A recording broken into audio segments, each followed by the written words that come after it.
I used to think that correction was the key. Clear words, clear expectations, clear consequences. If I just laid out the rules plainly enough, things would fall into place. But something just wasn't working. This story is about a child I worked with who reacted so strongly to the simplest requests. Setting small limits felt like a monumental task. Transitions from one activity to another felt overwhelming for them. And being told no would bring about these incredibly intense, gut-wrenching reactions. It was tough for everyone involved.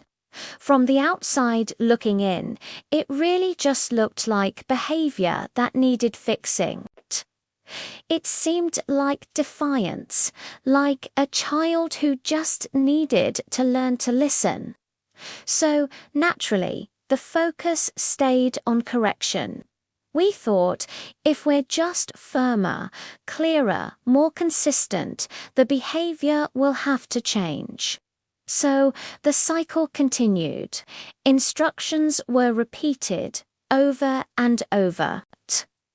Consequences were explained in great detail, making sure they understood the link between their actions and the outcome. Boundaries were held firm without wavering. We were doing everything by the book, everything that traditional advice tells you to do, but the behavior didn't settle. It didn't improve. In fact, it got worse. Instead of things calming down, the child seemed more distressed, more agitated. They became more disconnected from us, more resistant to any kind of guidance. It felt like we were speaking different languages, like nothing we said was getting through at all. We were hitting a wall, and honestly, we were starting to feel lost. The shift, the real turning point, didn't happen in the middle of a big, loud moment. It came during a quiet one, after the storm had passed. Instead of launching back into correcting the behavior that had just happened, the response changed. I decided to try something completely different. I softened my voice. I slowed my pace right down. I got down on their level, and the words I used were simple. Not about rules or consequences, but about presence. I just said, "I'm here with you. That's all. I'm here with you." And in that moment, something changed. The child didn't calm down instantly. It wasn't a magic wand. The challenging behavior didn't just vanish into thin air, but the tension in the room, that thick, heavy feeling, it just eased. You could feel the child's little body relax, just a fraction. A small opening was created. That's when the realization hit me like a ton of bricks. Before any correction could ever hope to work, this child needed connection.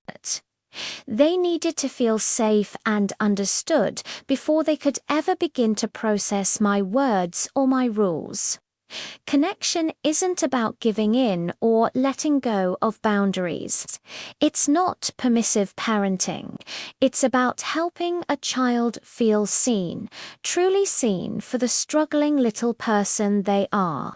It's about helping them feel supported and, most importantly, safe enough to regulate their own big emotions. It's about co-regulating with them until they can do it on their own.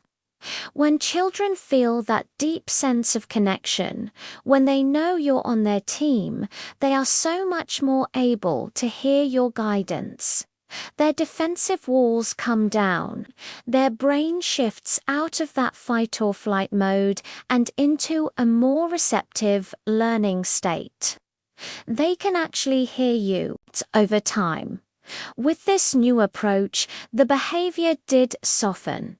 The intense reactions became less frequent and less severe, and it wasn't because the rules changed or the expectations were lowered. The boundaries were still there. It was because the relationship led the way.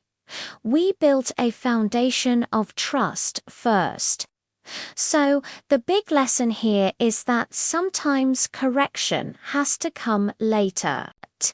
It has its place, of course, but connection, that has to come first. Always. Thanks for listening. If this story resonates with you, I'd love it if you'd subscribe for more.